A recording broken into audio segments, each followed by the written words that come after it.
The so-called one-child policy relaxation is a surprise, as you were pointing out there, Geeta.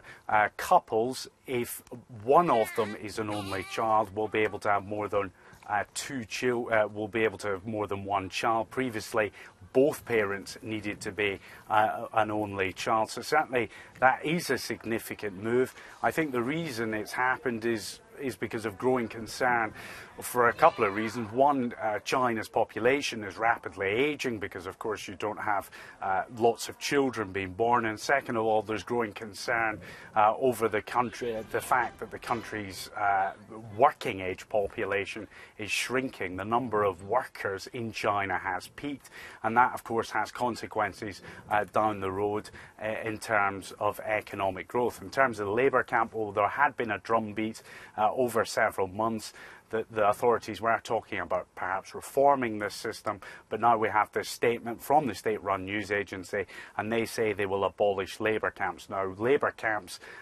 were used for petty criminals. People accused of minor crimes could be sent to these labour camps for up to 3 years without a trial.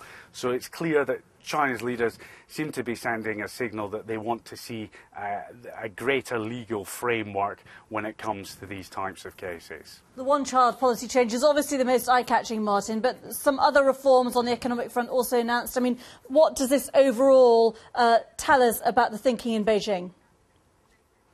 Well, I think there's a few things. I think in terms of the economy, we seem to be getting a sense that they're trying to liberalise, they're trying to promote the private sector. In terms of social policy, we've seen with the one-child policy, the so-called one-child policy relaxation, they're moving on that front.